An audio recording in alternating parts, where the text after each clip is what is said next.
Now, of course, the Manhattan District Attorney, Alvin Bragg, he's busy with way more important matters, like an 8-year-old misdemeanor well past the statute of limitations surrounding the alleged mislabeling of a non-disclosure agreement.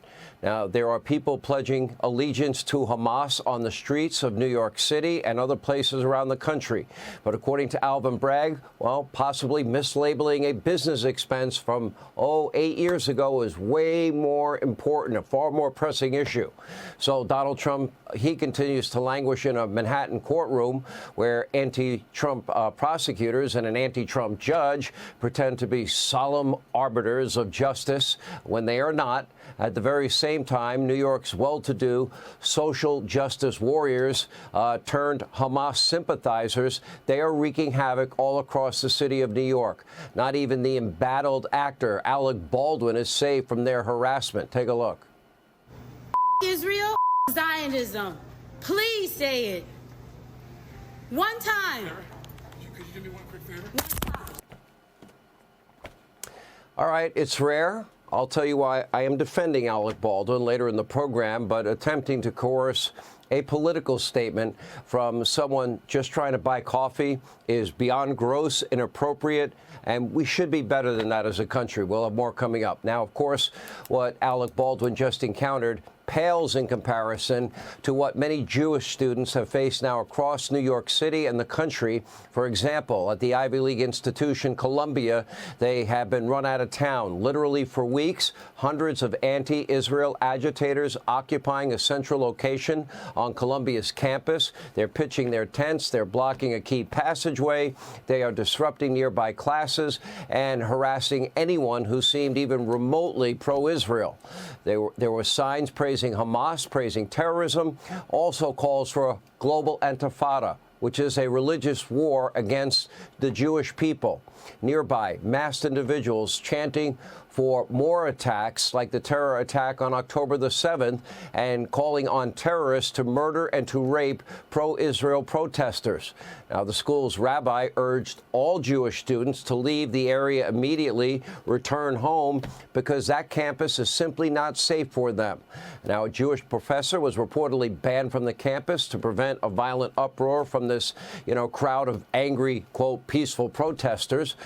Republican lawmakers, they are now calling on Biden to mobilize the National Guard to protect the local Jewish population. But now, instead of clearing the campus and restoring order, Columbia's president is ordering that classes be made available online. That would mean that the school's Jewish population can now complete the semester hiding away in the safety of their own homes. Does that not seem wrong to you?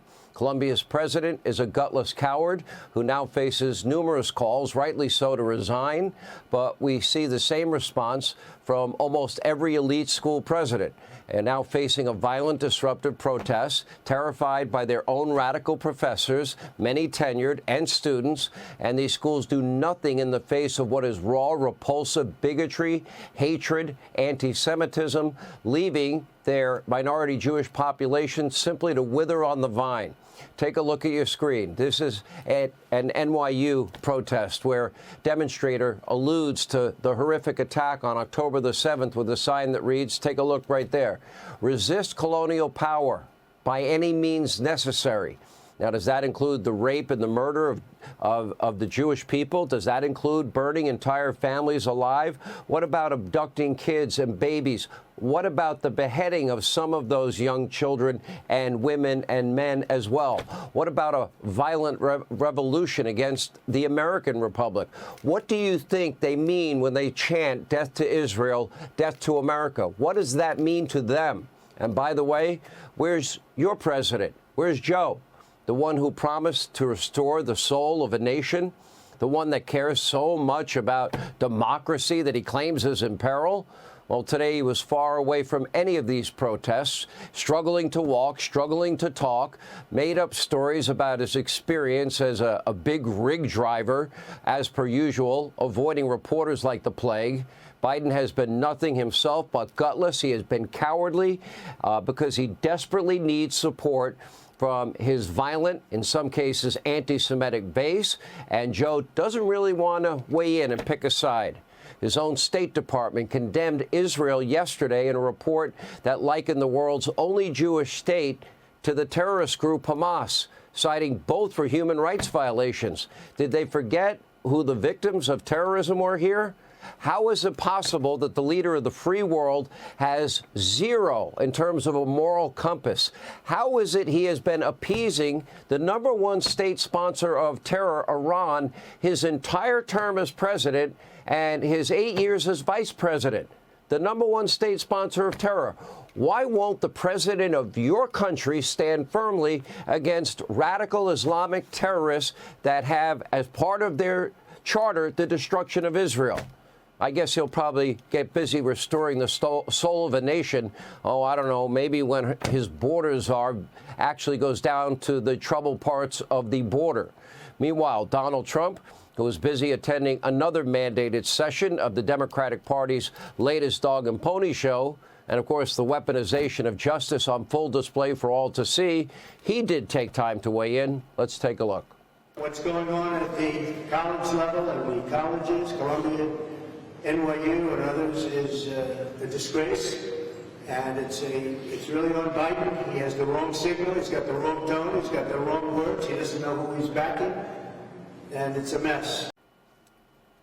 Joe Biden has a lot of explaining to do, but don't expect a Gettysburg address aside from his obvious mental deficiencies and cognitive decline.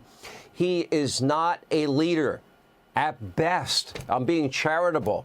He's a mediocre, lifelong politician looking out for his own blind political ambition, looking out for #1, all while making up a lot of folksy stories and heroic tall tales in order to bolster his deteriorating self-image. But in the 195 days, you, the American people, you will have a chance to get our country back on track. Hey, Sean Hannity here. Hey, click here to subscribe to Fox News YouTube page and catch our hottest interviews and most compelling analysis. You will not get it anywhere else.